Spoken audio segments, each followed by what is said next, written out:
श्री कील देव जी का ये पावन चरित्र है। और श्री नाभाजी महाराज ने ये कहकर स्मरण किया है कि जैसे गंगा पुत्र भीष्म को मृत्यु अपने वश में नहीं कर पाई, मृत्यु उनके वश में थी, काल उनके वश में था, बिल्कुल गंगा पुत्र भीष्म की ही भांति श्री कील देव जी भी कालातीत हो गए, अर्थात माया काल से परे हो गए। कहते हैं राम चरण चिंतवन रहत निस दिन लौ लागी। और ये प्रताप पाया कैसे, ये प्रसाद पाया कैसे? राम चरण चिंतवन। इसी विषय पर आप और मैं अभी चर्चा कर रहे हैं कि एक ही विधि है भाई इस माया से मुक्त होने की, इसकी त्रास से मुक्त होने की, बस एक ही विधि है, श्री कृष्ण के चरण, श्री हरि के चरण। मीरा जी कह रही है मन रे भज मन चरण कमल अविनाशी। संत कहते मन रे परस हरि के चरण, अरे इन चरणों का स्पर्श कर, मन रे परस हरि के चरण। तो बस प्रभु के चरणों का सतत ध्यान चिंतन भजन श्री कीलदेव जी करते रहते थे। और प्रभु के चरण कमल हृदय में प्रतिष्ठित होते ही जैसे कालिया, अब वो छिपा तो था हृदय में गरुड़ जी के भय से, कि एक ऐसा स्थान था जहां पर गरुड़ जी नहीं आ सकते थे। वो इसके अतिरिक्त कहीं भी जाता तो गरुड़ जी उस पर झपटते थे, तो वो बेचारा मृत्यु के भय से वहां हृदय में आकर छिपा, जिसका नाम कालिया हृदय पड़ा। मृत्यु के भय से मुक्त कब हुआ? जब श्री कृष्ण के चरण मस्तक पर पड़े। जब चरण मस्तक पर पड़े तो श्री ठाकुर जी ने कहा कि अब तुम जाओ, अब तुम्हें गरुड़ का भय नहीं है, अर्थात अब तुम्हें मृत्यु का भय नहीं है, अब तुम्हें काल का भय नहीं है, तुम अब मृत्यु के भय से मुक्त हो गए हो। और इनकी विशेषता ये थी कि सिया राम मैं सब जग जानी, करऊं प्रणाम जोर जुग पानी। प्राणी मात्र में एक सा भाव रखते हुए, तुलसी ममता राम सो समता सब संसार, ममता राम सो समता सब संसार। प्राणी भाव में समभाव रखते हुए, प्राणी भाव में सद्भाव रखते हुए अपने हृदय की तंत्री के एक एक तार से बस गाते हैं प्रभु के श्री चरणों की महिमा। तो ऐसा इनका जीवन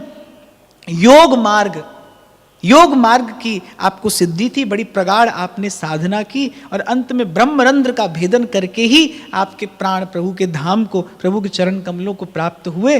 कुछ एक इनके जीवन की बड़ी विशेष घटनाएं हैं जिनका श्री नाभाजी महाराज ने संकेत किया, श्री प्रियादास जी ने उनका विस्तार से वर्णन किया है। एक बार मथुरा में ये श्री राजा मानसिंह के निकट बैठे थे, तो इन्होंने देखा कि आकाश से भगवत पार्षद इनके पिता को भगवत धाम लेकर जा रहे हैं। तत्काल उठकर खड़े हो गए और नवमंडल की ओर देखते हुए और प्रणाम करने लगे, प्रभु के नाम का उच्चारण करने लगे, प्रभु के नाम की जय जयकार करने लगे। अब कोई वार्ता चल रही थी राजा मानसिंह से। अब मानसिंह को लगा कि तो बड़ा अटपटा सा व्यवहार इन्होंने किया। बातचीत के बीच में से उठकर खड़े हो गए और आकाश की ओर देखते हुए और इस प्रकार। तो राजा मानसिंह कुछ समझे नहीं। राजा मानसिंह ने उनसे पूछा कि आपके इस व्यवहार का कारण जानना चाहते हैं, कुछ संशय सा उपस्थित हो गया है हमारे मन में। तो इन्होंने कहा कि वैसे तो कहने योग्य बात नहीं है, पर फिर भी राज आज्ञा है, आप राजा हैं, आप कहते हैं तो मैं आपको निवेदन करता हूं कि भगवान के पार्षद मेरे पिता को भगवत धाम को लेकर जा रहे थे। तो पिता भगवत धाम को जा रहे हैं, प्रभु के पार्षदों को प्रणाम किया, पिता के चरणों में प्रणाम निवेदन किया और प्रभु के नाम का जय जयकार किया, बस केवल इतना ही कर रहा था मैं। पर राजा को इस बात पर विश्वास नहीं हुआ। राजा ने गुप्त रूप से अपने कुछ दूतों को भेजा, इनके पिता रहते थे गुजरात में, कुछ दूतों को भेजा गुजरात में कि जाओ पता लगाओ क्या वस्तुतः उनके पिता अमुक दिन भगवत धाम को प्राप्त हुए। जब दूतों ने जाकर देखा, पता लगाया, तो सच्ची घटना थी, पिता उसी दिन नियत समय भगवत धाम को गए थे। तब राजा को बड़ा खेद हुआ, राजा को बड़ी ग्लानि हुई कि भाई इस प्रकार साधु की परीक्षा नहीं लेनी चाहिए, संत की परीक्षा नहीं लेनी चाहिए। एक बार प्रभु की सेवा में बैठे थे, प्रभु को श्रृंगार धारण करा रहे थे, तो पुष्पों के आभूषण एक डलिया में बने रखे थे। तो इन्होंने जैसे ही प्रभु को माला धारण कराने के लिए उस डलिया में हाथ डाला तो पुष्पों के बीच में एक विषधर सर्प बैठा था, उन्होंने इनके हाथ पर काट लिया। जब हाथ पर काटा, हाथ निकाल कर देखा तो खबर पड़ी कि किसी सर्प का दंश है। इनके हृदय की भावना देखिए, श्री सीताराम जी का श्रृंगार कर रहे हैं, प्रभु के भजन में बैठे हैं, और जैसा इनके चरित्र की विशेषता का वर्णन श्री नाभाजी महाराज करे, सर्वभूत सिर नमित सूर भजनानंद भारी। देखो, ये किसी साधारण महापुरुष के सामर्थ्य की बात नहीं है। गोस्वामी जी कहते हैं, सिया राम मैं सब जग जानी, करऊं प्रणाम जोरी जुग पानी। प्राणी मात्र में भगवत भाव रखना, ये कोई साधारण पुरुषार्थ से संभव नहीं है। सब में श्री सीताराम जी की भावना करते हैं। अब जब सब में सीताराम जी की भावना करते हैं तो भाई ये सर्प उनके अतिरिक्त और कौन हो सकता है। तो सर्प ने काटा। अब इनके मन में विचार आया कि भाई हम भजन में बैठे हैं, हम अपने प्रभु के निकट बैठे हैं, हमारे पास प्रभु के अतिरिक्त और कौन आ सकता है। तो अच्छा, आज प्रभु ही विषधर सर्प का रूप लेकर आए हैं, अतिथि होकर आए हैं। एक बार काटा, पता नहीं संतोष हुआ होगा कि नहीं होगा, अपना हाथ पुनः सर्प के आगे कर दिया। 2 बार काटा, तीसरी बार हाथ आगे किया, तीसरी बार सर्प ने काटा, और ये अविचल भाव से, ये निश्चल भाव से सीताराम, जय श्री सीताराम का उच्चारण करते हुए, अपने प्रभु की रूप माधुरी का ध्यान करते हुए उस सर्प रूप अतिथि और अतिथि स्वरूप भगवान की सेवा करते रहे। विषधर सर्प 3 बार अपना हाथ उसके सन्मुख कर दिया, वो अपने स्वभाववश काटता रहा, और ये अतिथि स्वरूप भगवान जानकर अपने प्रभु की रूप माधुरी का दर्शन करके उनकी सेवा करते रहे। खैर, कहा करे रस खान को कोई दुष्ट लवार, पत राखन वालो आप हो जब माखन चाखन हार। ऐसी ऐसी घटनाओं से प्रभु भक्त का यश ही प्रतिष्ठित करते हैं संसार में। वो सर्प जो था मौन होकर उस टोकरी से, उस डलिया से निकलकर चला गया। एक बार यमुना जी के किनारे मथुरा में श्री कील देव जी महाराज बैठे ध्यान कर रहे थे, ध्यान अवस्थित हो गए, समाधि लग गई। बादशाह की सवारी आ रही थी, उसने हट जाने को कहा, पर ये तो ध्यान में बैठे थे। तो बादशाह ने कहा कि लगता है ये यहीं अटकना चाहता है, तो इसे सदा सदा के लिए यहीं अटका दो। अब बादशाह था, राजमद में आकर आज्ञा दे दी कि इसके सर पर यहीं कील ठोक दो। कहते हैं कि जैसे कील का स्पर्श कराया गया उनके मस्तक से, कील गलकर पानी हो गई। तब राजा उतरा सवारी से, चरणों में आकर पड़ा। आज भी मथुरा में कील गली प्रसिद्ध है, श्री कील देव जी महाराज का स्थान है। जब बादशाह को कौतुक दिखाया, उतर पड़ा सवारी से, चरणों में पड़ा कि मुझे खुदा के कुफ्र से बचाइए, आप खुदा के बंदे हैं। महिमा किसकी है? मन रे परस हरि के चरण, इस भाव की महिमा है। सतत सतत कराइए, ये अभ्यास आपको कराना है अपने मन से, तो भय मुक्त जीवन की ओर ले जाने वाला यही मार्ग है। भज मन चरण कमल अविनाशी, भज मन चरण कमल अविनाशी, भज मन चरण कमल अविनाशी। तो ऐसा मन को पावन करने वाला, पवित्र करने वाला श्री कील देव जी का चरित्र, इनके चरित्र की महिमा ये है कि कुछ क्षणों के लिए मन को प्रभु के चरणों के निकट ले जाकर बैठा दिया। श्री नाभाजी महाराज ने वर्णन किया है श्री अग्रदास जी का चरित्र। आप श्री नाभाजी महाराज के गुरुवर्य भी हैं। आप ही की कृपा से इस लोक को ये भक्तमाल का परम मंगलमय प्रसाद प्राप्त हुआ। पावन चरित्र है। श्री नाभाजी महाराज कहते हैं, श्री अग्रदास हरि भजन बिन काल वृथा नहीं बितयो, सदाचार जो संत प्राप्त जैसे करियाए, सेवा सुमिरण सावधान चरण राघव चित लाए। प्रसिद्ध बाग सो प्रीति सुहत कृत करत निरंतर, रसना निर्मल नाम मनहु वर्षत धाराधर। कृष्णदास भक्ति दत्त मन वच क्रम करि अटल दयो, श्री अग्रदास हरि भजन बिन काल वृथा नहीं बितयो। सर्वप्रथम जो इनके गुण का दर्शन श्री नाभाजी महाराज करते हैं, जैसा मैंने आपको निवेदन किया कि आप स्वयं श्री नाभाजी महाराज के सद्गुरु हैं, आप ही की कृपा से ये भक्तमाल रूपी नौका, ये निधि, ये संपत्ति और भजन भाव की समृद्धि इस लोक को, इस संसार को प्राप्त हुई है। प्रथम जो गुण आपका श्री नाभाजी महाराज वर्णन करते हैं, श्री अग्रदास हरि भजन बिन काल वृथा नहीं बितयो, अर्थात एक क्षण भी भगवत भजन के बिना नहीं जाने दिया। तो सबसे पहला गुण जो श्री नाभाजी महाराज दर्शन करते हैं आपके अपने समर्थ सदगुरु में, कह रहे सबसे बड़ा गुण ये था, एक भी क्षण व्यर्थ नहीं जाने दिया। तो श्री अग्रदेव जी सदा रहते मानसी भावना में, मानसी सेवा में।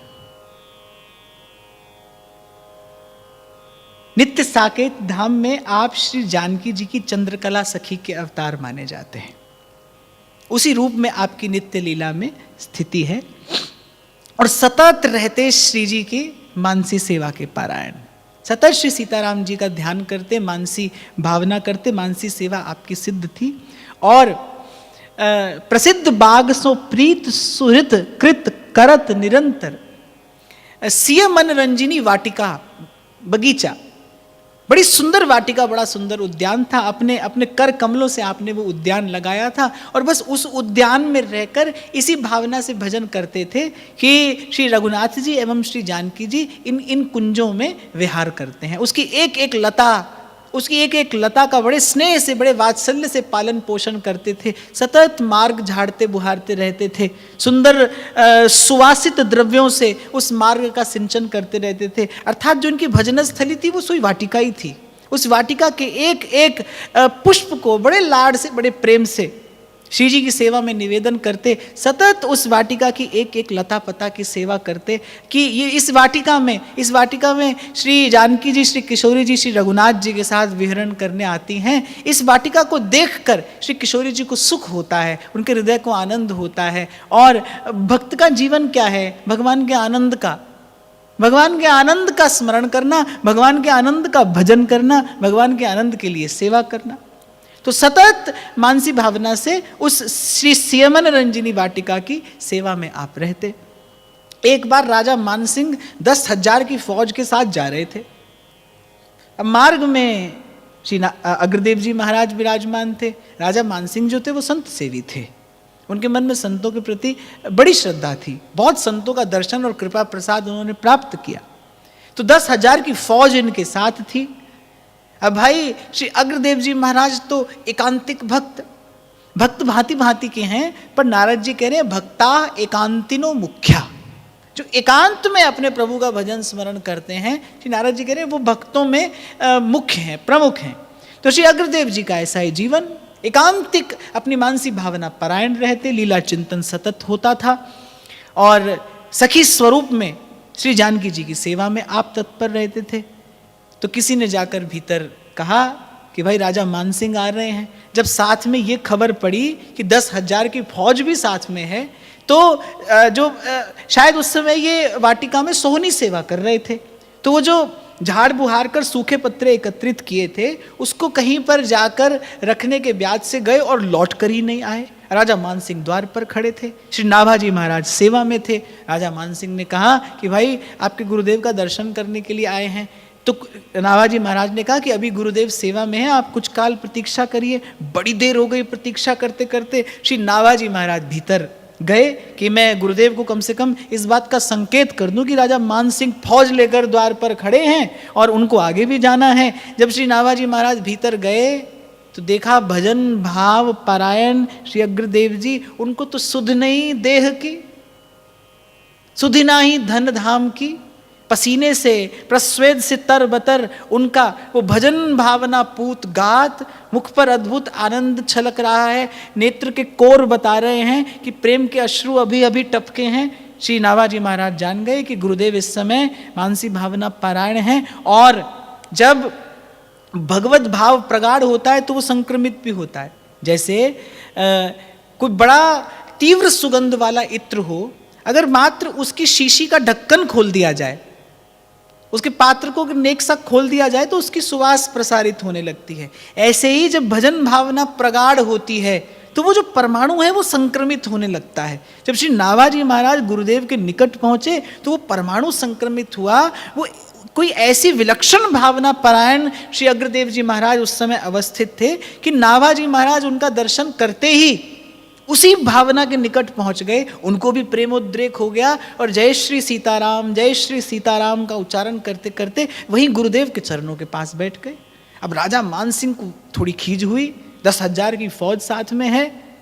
जब भीतर आए और श्री अग्रदेव जी महाराज और श्री नाभाजी महाराज को उस भाव परायण दशा में देखा तो कहते मानसिंह की आंखों में भी अश्रु आ गए। अर्थात ये बात संत कुछ इस प्रकार से निवेदन करते हैं कि वो राजा रजोगुणी जिसका चित्त है उसके हृदय को भी उस भाव ने ऐसा स्पर्श किया कि कुछ क्षणों के लिए तो उसका हृदय भी अभिभूत हो गया। जब मानसिंह ने आकर देखा तो स्वयं का सौभाग्य माना, कृतकृत्य हो गया कि प्रभु के ऐसे भक्त जो वस्तुतः प्रभु का स्वरूप ही हैं, जो इस लोक में प्रकट रूप से भगवत स्वरूप होकर विराजमान हुए हैं, हमको ऐसे भक्त का दर्शन हुआ। और संत तो ये भी बताते हैं कि कुछ काल स्थिर हो गए राजा मानसिंह उस छवि का दर्शन करके। श्री अग्रदेव जी और श्री नाभाजी महाराज की वो भजन परायण स्थिति, वो दशा, वो भाव देह, उसका दर्शन करके स्तंभित हो गए राजा मानसिंह, जड़ हो गए आनंद में। और कहते हैं जब थोड़ी चेतना हुई श्री अग्रदेव जी को और उन्होंने देखा कि मानसिंह करबद्ध खड़े हैं, उनको भी प्रेम के भाव ने स्पर्श कर लिया है, तो श्री अग्रदेव जी महाराज ने कृपा करके श्री नाभाजी महाराज को 10 केले दिए और कहा कि जाओ सब में प्रसाद बांट दो। अब राजा मानसिंह ने सोचा कि भाई बाहर तो 10,000 की फौज खड़ी है, तो उन्होंने कहा केवल हमें ही दे दीजिए। तो श्री अग्रदेव जी महाराज ने कहा कि साधु के लिए राजा श्रेष्ठ नहीं होता और कोई कनिष्ठ नहीं होता, जो आया है सबको प्रसाद मिलेगा। राजा मानसिंह इस संकोच में थे कि भाई 10 केले सब में कैसे बटेंगे, और फिर राजा है, भगवत भाव का स्पर्श तो हुआ प्रसाद से, लेकिन संत की महिमा क्या है शायद अभी पूर्ण रूपेण नहीं जानता है। श्री नाभाजी महाराज ने वो 10 केले लिए, सबसे पहले राजा मानसिंह को दिए। 10,000 सैनिकों को 10-10 केले देने के बाद भी सोई 10 केले आकर श्री अग्रदेव जी महाराज को लौटा दिए। तब राजा मानसिंह को बोध हुआ कि कोई और नहीं, स्वयं प्रभु ही हैं जो इस धराधाम पर धर्म की प्रतिष्ठा के लिए, भक्ति भाव की प्रतिष्ठा के लिए आते हैं, पुनः पुनः आते हैं और इस लोक का मंगल करते हैं। हम जैसे अधम जीवों का उद्धार करते हैं, हम जैसे पतितों को पावन करते हैं। तो ऐसा अत्यंत पवित्र चरित्र श्री अग्रदेव जी महाराज का है और आप श्री नाभाजी महाराज के सदगुरु हैं। सो इस नाते भी आपके श्री चरणों में बार बार वंदन करते हैं, आपके श्री चरणों की बलिहारी लेते हैं। आपके प्रसाद से ये लोक, ये संसार पावन हुआ है, भक्तमाल जैसी परम निधि पाकर।